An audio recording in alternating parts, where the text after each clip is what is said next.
자, 오늘 우리에게 주시는 하나님의 말씀을 보도록 하겠습니다.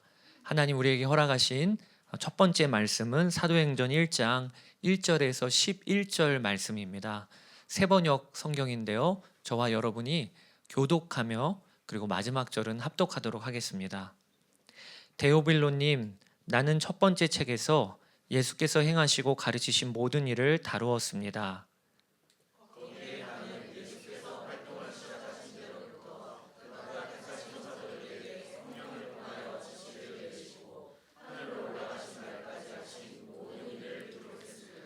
예수께서 고난을 받으신 뒤에 자기가 살아계심을 여러 가지 증거로 드러내셨습니다.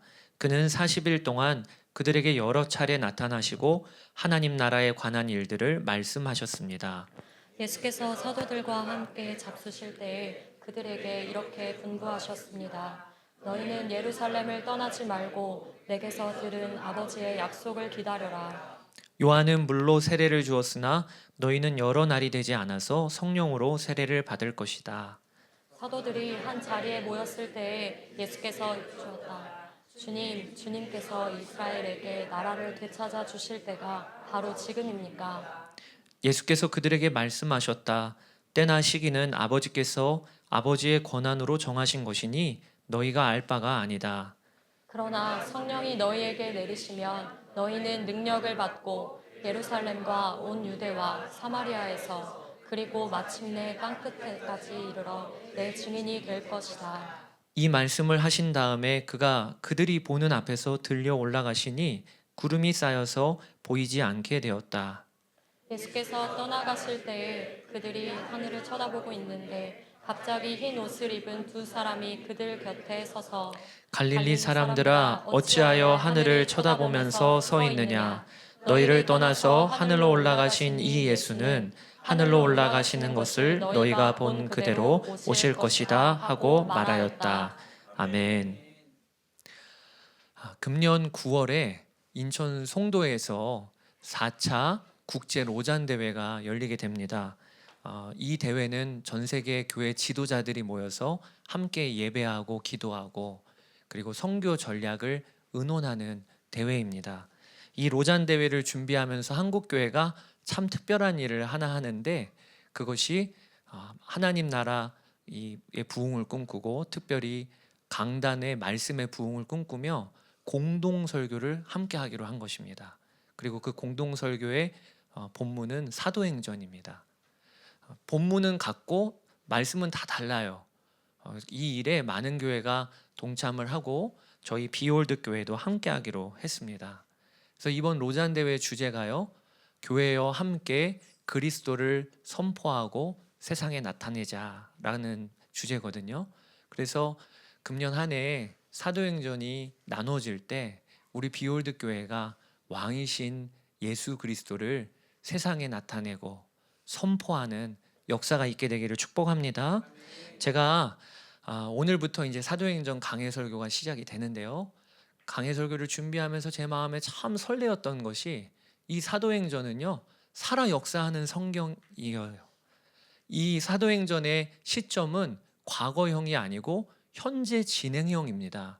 왜냐하면 이 사도행전 자체가 초대교회에 일어났던 일을 기록에 남겨두는 게 목적이 아니고 성령께서 어떻게 교회에 역사하시는가를 드러내는 책이기 때문에 그래서 일명 성령행전이라고 하는데 그 성령님은 지금도 우리 가운데 역사하고 계시잖아요.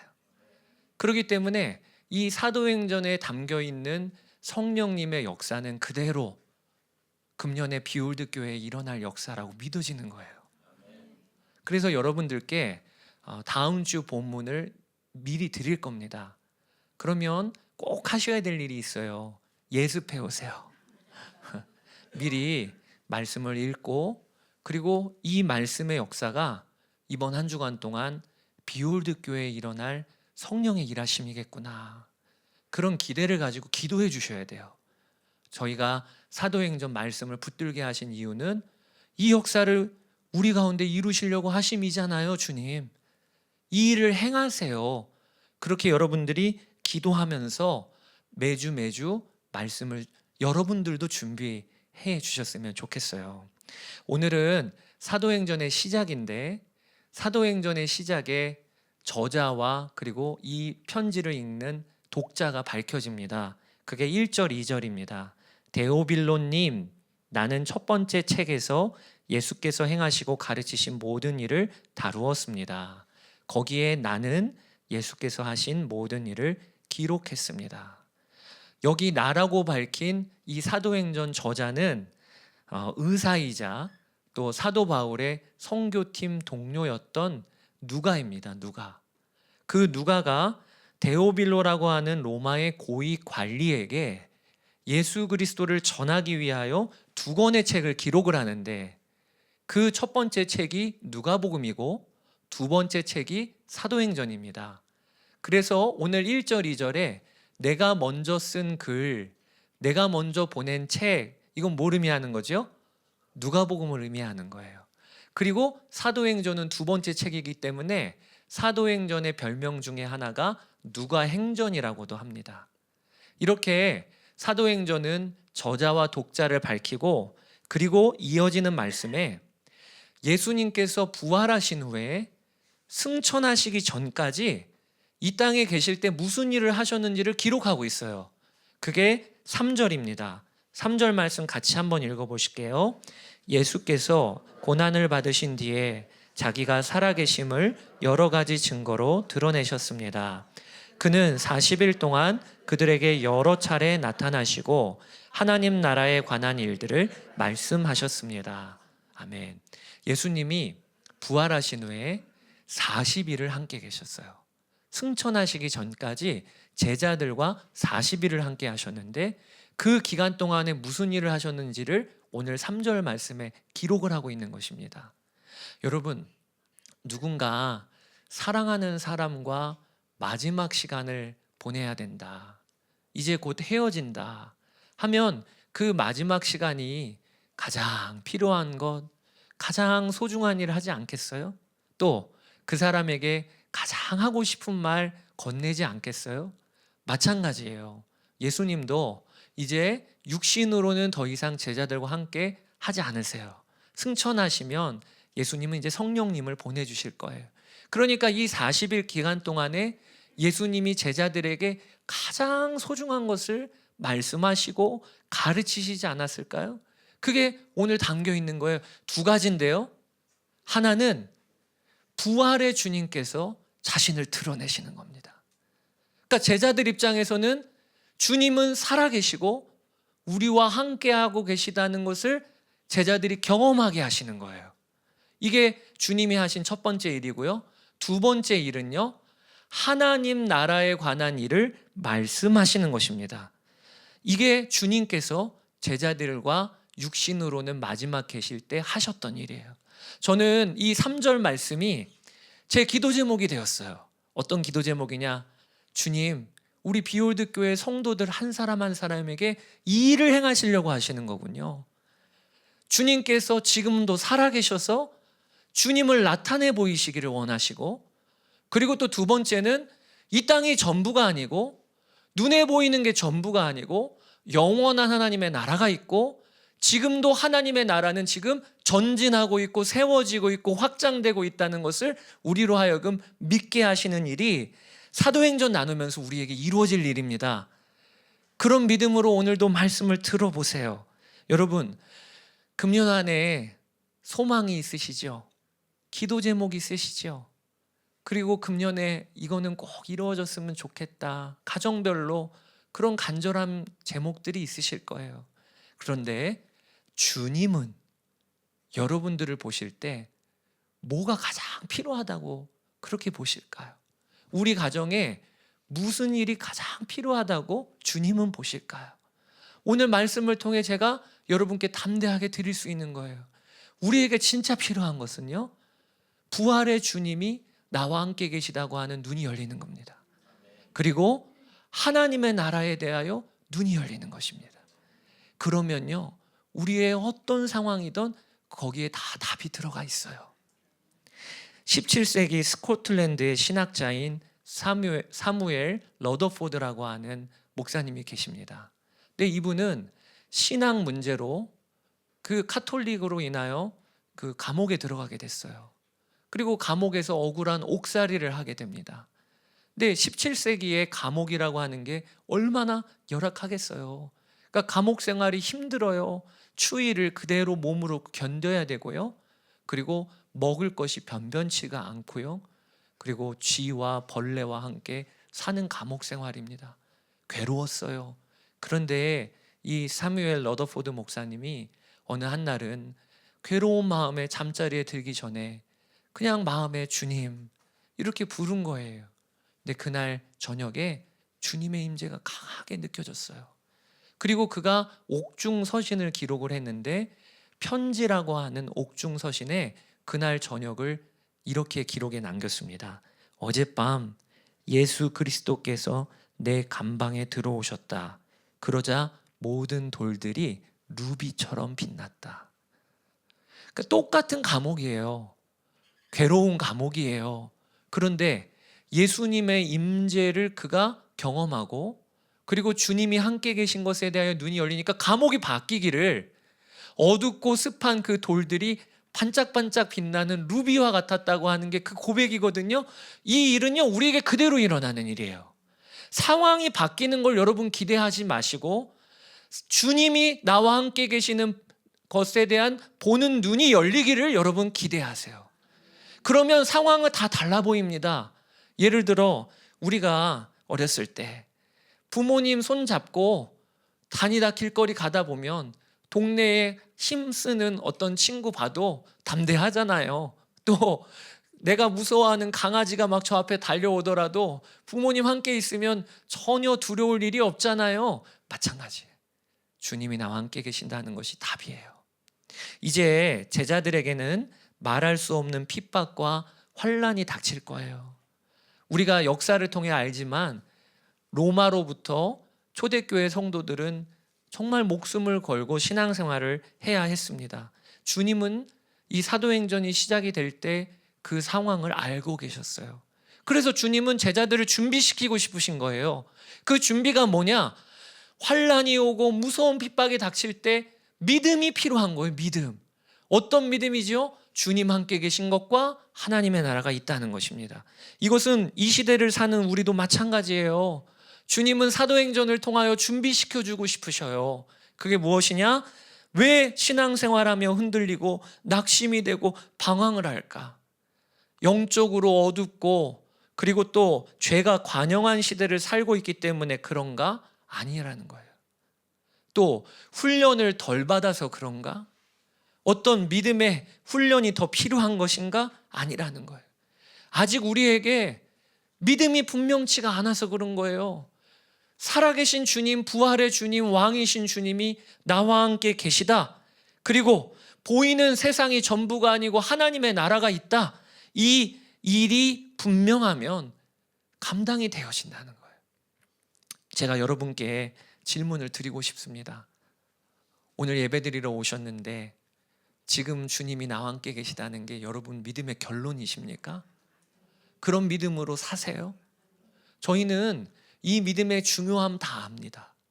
그리고 정말 귀에 딱지가 않을 정도로 주님 나와 함께 계시다, 하나님의 나라가 있다, 이 일에 대해서 들어요. 몰라서가 아니에요. 중요한 게 무엇이냐면 이 믿음에 대하여 우리가 귀한 것도 알고 들어서도 이 일에 대하여 우리는 익히 알지만 작심삼일인 걸 어떻게 해요? 오늘도 1월 7일인데 금년을 시작하며 그래 주와 동행하는 한 해 될 거야. 그런데 3일째 되는 날 낙심한 분들 많지요. 넘어지는 경우가 많지요. 그래서 오늘 본문을 통해서 하나님은 우리에게 이 믿음을 지킬 수 있는 길에 대하여 여러분과 좀 나누고 싶은 거예요. 어떻게 부활의 주님이 나와 함께 계시다고 하는 이 믿음을 붙잡고 살 수 있을 것이냐. 그 첫 번째가 무엇이냐면요, 우리가 알 바가 아닌 것을 이제는 분별하고 정리해야 되는 거예요. 우리가 알 바가 아닌 것. 자, 오늘 본문에 보면 제자들은 예수님과 함께 있음에도 그 초점이요 엉뚱해요. 지금 예수님은 제자들에게 너희가 예루살렘을 떠나지 말아라. 성령님이 오실 것이다 말씀하십니다. 그게 4절 5절이에요. 예수께서 사도들과 함께 잡수실 때 너희는 예루살렘을 떠나지 말고 내게서 들은 아버지의 약속을 기다려라. 요한은 물로 세례를 주었으나 너희는 여러 날이 되지 않아서 성령으로 세례를 받을 것이다. 그러니까 예수님은 약속을 하시기를 성령님이 오실 거야. 성령님을 세례로 받을 거야. 이 말은 성령님이 이제 오셔서 함께 하시는 것에 대한 약속인 거예요. 그런데 이 말을 듣고 있는 제자들이 엉뚱한 질문을 합니다.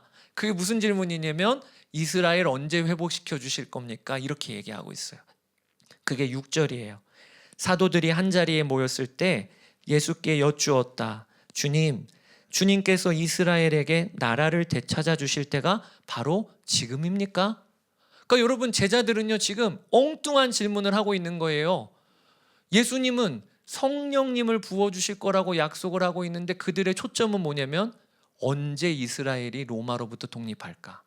이게 하나도 바뀐 게 없어요. 예수님 십자가 달리시기 전에도 예수님이 내가 팔려갈 것이다, 3일 만에 부활할 것이다, 이런 진지한 이야기를 말씀하실 때도 제자들의 초점은요 누가 오른쪽에 앉습니까? 누가 왼쪽에 앉습니까? 이게 제자들의 질문이었거든요.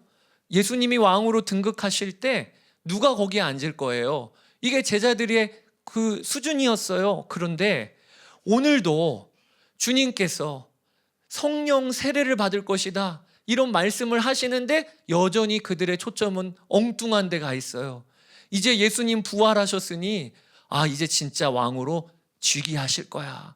그러면 로마로부터 이스라엘이 독립될 날이 올 거야. 언제입니까, 주님? 이게 지금 제자들의 질문인 거예요. 그때 예수님이 그들에게 뭐라고 얘기하시냐면 너희가 알 바가 아니다 하셨어요. 너희가 알 바가 아니다. 7절 8절에 예수께서 그들에게 말씀하셨다. 때나 시기는 아버지께서 아버지의 권한으로 정하신 것이니 너희가 알 바가 아니다. 그리고 이어서 같이 말씀을 8절 읽어볼까요? 그러나 성령이 너희에게 임하시면 너희는 능력을 받고 예루살렘과 온 유대와 사마리아에서 그리고 마침내 땅 끝에까지 이르러 내 증인이 될 것이다. 개역개정에는 그러나가 아니고 오직이라고 되어 있어요. 오직 성령이 너희에게 임하시면. 그러니까 이 말에 담겨있는 예수님의 답답함을 아시겠어요? 너희는 그거 알 바가 아니야. 너희가 알 바는 오직 성령님이 임하시는 거야. 이게 주님과 제자들의 초점의 차이예요. 여기에서 우리는 우리를 점검해야 되는 거예요. 왜? 성령님이 나와 함께 계시다고 하는 이 믿음의 귀한 줄 알고 이것에 대하여 말씀은 그렇게 들었는데 왜 우리는 그 일에 대하여 왜 이렇게 무너지는 일이 잦는가? 언제 나에게는 이 일이 일어날까? 우리 주님이 오늘 말씀을 통하여 우리에게도 도전하고 계시는 거예요. 너희가 알 바가 아닌 것은 정리해. 너희가 알 바가 아닌 것은 이제는 마무리를 져야지. 제가 한 가지 저를 깊이 돌아본 일이 요즘에 있었어요. 유튜브 보면 연관 검색이라는 기능이 있지 않습니까? 그게 나도 모르게 잠깐 한 5초 보면요, 그 다음부터는요 계속 그 밑에 영상이 막 달려요. 어느 한날은 제가 유튜브에 개를 목욕시키고 드라이하는 영상이 있길래 잠시 봤어요. 저는 한 번도 개를 키워본 적이 없으니까 개는 어떻게 목욕을 시키는 거야, 또 드라이를 한다길래. 그런데 가서 보니까요 개털이 엄청 날리더라고요. 제가 그거 보면서 너무 놀랐어요. 신기했어요. 어쩜 이렇게 개털이 많이 날리지? 그러면서 기가 차서 보고 있는데 넋놓고 잠시 틀어져 있었어요. 그런데 문제가요, 그 다음부터 개털 날리는 동영상이 계속 제 유튜브에 뜨는 겁니다. 그리고 나서 저도 궁금한 거예요. 이 개종은 어느 정도 털 날릴까? 얘는 어느 정도 털이 날릴까? 그러면서 개종이 따라 털이 좀 다르더라고요. 어느 한날 제가 유튜브를 열었는데 저도 보고 웃었어요. 제 유튜브에요 개털 날리는 동영상만 들어가 있는 거 있죠. 제가 그거 보면서 얼마나 쉽게 우리가 알 바가 아닌 것에 우리는 관심을 쏟고 사는가. 여러분, 우리도 그래요. 이 시대는요, 수시로 마귀의 전략은요, 사실 알고 보면 우리가 알 바가 아니에요. 그거 우리가 안다고 세상이 달라지는 것도 아니에요. 그런데 우리가 알 바가 아닌 것에 우리의 관심과 초점을 계속 끌어당기는 게 지금 마귀의 전략이에요. 신앙생활을 하다 보면 결국 신앙은, 믿음은 시선의 싸움이라는 걸 알게 됩니다. 내가 어디에 초점을 두고 사느냐에 따라 우리의 믿음의 상태가 달라져요. 그러니까 주님께 초점을 두려면 먼저는 우리가 알 바가 아닌 것에 대하여 초점을 끊어야 되는 거예요.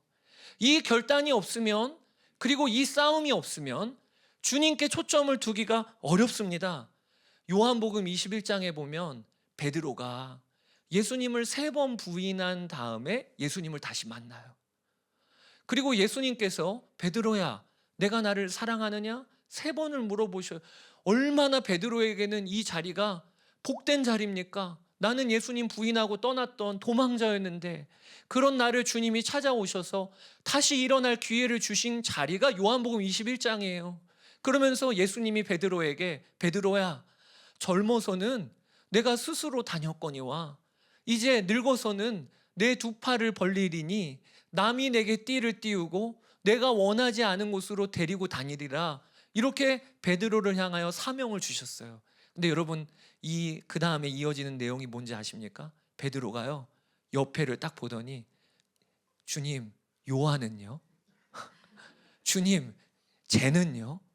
이게 21장 21절 22절이에요. 제가 읽어볼게요. 베드로가 이 제자를 보고서 예수께 물었다. 주님, 이 사람은 어떻게 되겠습니까? 아니, 방금까지도 주님 사랑합니다, 주님 저는 이제 다시 주님을 위하여 헌신하겠습니다 했는데도 시선이 금세 틀어지는 거예요. 나는 띠띠우고 남이 원하지 않는 곳으로 끌고 다닌다고 했는데 얘는 어떻게 되는 거예요? 그때 주님이 뭐라고 말씀하시죠? 22절에 예수께서 말씀하셨다. 내가 올 때까지 그를 살아있기를 내가 바란다고 한들 그것이 너와 무슨 상관이 있느냐? 너는 나를 따르라. 여러분, 이게 오늘 꼭 본문 말씀이랑 똑같아요. 그건 너희들이 알 바가 아니야. 요한복음 21장에서는 그게 너하고 무슨 상관이니? 그게 너하고 무슨 상관이니? 오직 성령이 임하시는 거야. 오직 너는 나를 따르라. 여러분, 이게 주님께서 우리에게 오늘 요구하시고 도전하시는 거예요. 우리가 알 바가 아닌 것, 우리와 상관이 없는 그 일에 대하여 이제 정리하라는 거예요. 그리고 오직 주님 나와 함께 계시다고 하는 이 일에 한번 집중해 보라는 거예요. 그래서 우리가 예수동의 일기도 쓰고 함께 쓰기도 하고 이 일을 시작하려고 하는 거예요. 제가 이번 주에 말씀을 준비하다가 한 감동적인 영상을 보았어요. 그 영상에 한 젊은 여자 청년이 인생을 오랫동안 사신 자신의 할머니와 의자를 딱 둘이 놓고 마주 앉아서 영상이 시작이 돼요. 그 손녀가 할머니에게 질문을 합니다. 할머니는 오랫동안 인생을 사셨어요. 그래서 제게 인생에 대하여 한 가지 할머니가 하시고 싶은 말씀이 있다면 저에게 말씀해 주세요. 그랬더니 이 할머니가 힘이 하나도 없으시다가 손녀가 그 질문을 하니까 눈이 반짝반짝 빛나면서 그 손녀에게 이렇게 이야기를 하시더라고요. 살면서 그렇게 애타게 두드리고 찾는 문이 닫힐 때가 있더란다. 그렇게 원했는데, 그렇게 소원했는데 그 문이 닫힐 때가 있더란다. 그러면 꼭 기억해라. 문이 닫히면 어딘가 창문이 열리더란다. 그 얘기를 하는 거예요. 그러면서 그 소녀에게 문이 닫혔을 때 그 닫힌 문 앞에서 좌절하지 말고 열려있는 창문이 있음을 기억하고 그 창문을 찾아보렴. 제가 그 이야기를 듣다가 그 영상을 보다가 꼭 오늘 말씀이랑 연결이 되어지더라고요. 여러분, 우리도요, 살면서 문이 닫힌 것과 같은 절망을 경험할 때가 있어요. 문이 닫혔어요. 그렇게 원했는데, 기도했는데. 그럴 때 그 앞에서 언제 이것이 끝날까? 왜 이런 일이 벌어졌을까? 어떤 사람이 도와줄 수 있을까? 우리는 끊임없이 그 질문을 해요. 거기에 집중을 해요. 그런데 여러분, 그런다고 답이 주어지나요? 언제 이게 끝날까 한다고 그게 답이 주어지나요? 또 누가 나를 도울까 한다 해도 그런 사람이 내 주위에 늘 있나요? 아니에요. 그럴 때 오늘 말씀을 기억해야 돼요. 그게 너와 무슨 상관이니? 너의 알 바가 아니다. 그러면서 주님께서 그러나 오직 하면서 우리에게 문은 닫혀 있지만 열려 있는 창문이 있음을 오늘 기억하라고 하시는 거예요. 그게 뭡니까? 성령 하나님이에요. 나와 함께 계시는 성령 하나님이에요. 여러분, 우리의 삶에 모든 문이 닫혀 있을지라도 반드시 하나의 창문은 열려 있습니다. 그게 무엇이냐면 성령 하나님을 너에게 보내줄 것이라고 하는 주의 약속대로 성령님이 우리 안에 오신 거예요. 그래서 성령님은 우리 안에서 떠나지 아니하시고 우리의 도움이 되십니다. 그게 시편 121편 1절에서 4절, 내가 산을 향하여 눈을 들리라. 나의 도움이 어디서 올까? 나의 도움은 천지를 지으신 여호와에게서로다. 여호와께서 너를 실족하지 아니하게 하시며 너를 지키시는 이가 졸지 아니하시리로다. 이스라엘을 지키시는 이는 졸지도 아니하시고 주무시지도 아니하시리로다. 여러분, 우리 인생에 모든 문이 닫혀 있어도 항상 주님은 우리에게 은혜의 문 하나는 열어놓으셨어요. 그게 함께 하시는 주님이십니다. 우리를 도우시는 성령님이십니다. 그러니까요, 알 바가 아닌 것에 그 앞에 서서 애타하지 마시라는 거예요. 이제는 초점을 너 알 바 아니야, 그게 너와 무슨 상관 있니? 라고 하는 성령의 역사에 여러분 반응해 보세요. 정리할 거 정리해야 돼. 저도 아침에 일어나면 한동안 즐겨 듣는 시사 프로그램이 있어요. 그런데 여러분, 시사 프로그램도요, 한 반년만 들어보세요. 그러면 알게 됩니다. 매일 안 들어도 된다는 것을. 일주일에 한 번만 들어도, 혹은 뭐 가끔 한 번만 들어도 충분하다는 것을. 너무 많은 정보에 우린 노출되어 살아요. 정리해야 되는 거예요. 그게 오늘 우리에게 주시는 첫 번째 도전입니다. 그 다음에 두 번째 도전은요, 오늘 본문 말씀을 통해 우리가 알아야 될 것이 있어요. 성령님과 동행하고 성령님과 함께하기 위하여 우리가 붙잡아야 될 것은요, 앞으로 성령 받을 것이 아니고 이미 성령을 받았다고 하는 것을 우리가 분명히 알아야 돼요. 자, 오늘 본문에 보면 주님은 제자들에게 너희에게 성령이 임하시면 너희가 권능을 받고 땅끝까지 이르러 내 증인이 될 거라 하셨어요. 그게 8절입니다. 그런데 이 8절을 여러분들이 읽어보세요. 다 미래형으로 써져 있습니다. 그러나 성령이 너희에게 내리시면, 미래형이죠, 너희는 권능을 받을 거고 예루살렘과 온 유대와 사마리아에서 그리고 마침내 땅끝까지 이르러 내 증인이 될 것이다. 다 미래형으로 써져 있어요. 근데 여러분, 우리가 이 성경을 읽을 때 함정이 있어요. 이 미래형으로 써지게 됐던 이유는요, 이 말씀을 듣는 제자들이 오순절 성령 강림절이 오면 성령을 받을 것이기 때문에 미래형으로 써져 있는 거예요. 그런데 우리도, 이 시대를 사는 우리도 이 말씀을 읽을 때 미래형으로 읽는 게 함정인 거예요. 무슨 얘기냐면, 우리가 신앙생활 하다 보면 분명히 성령님이 오시면 너희가 권능을 받을 것이고 내 증인이 될 거라고 했어요. 그런데 이 말씀을 읽을 때 많은 성도들이 어떻게 오해를 하냐면, 내 삶을 보니까 난 권능이 없는 것 같아요. 무슨 역사가 일어나지도 않는 것 같아요. 내 모습 자체가 부끄러워요. 그러니까 어떻게 생각을 하냐면 성령이 오시는 날이 언젠가 올 거라고 미래형으로 생각한다는 거예요. 그래서 이 본문을 읽을 때 항상 우리는 어떤 마음이냐면 기다리는 마음으로 읽는 거예요. 나도 언젠가 권능을 받겠지. 나도 언젠가 더 준비되고 훈련받으면 증인된 삶을 살겠지. 본문은 그렇게 읽으면 안 됩니다. 여기에서 우리가 하나님의 어떤 일하심과 역사에 핀트가 틀어지는 거예요. 오늘 본문은요, 우리에게 이미 이루어진 역사로 읽으셔야 돼요. 오순절 성령 강림절 이후에는 우리가 예수님을 믿고 영접한 순간 이미 성령님은 오셨습니다. 우리와 이미 함께 계세요.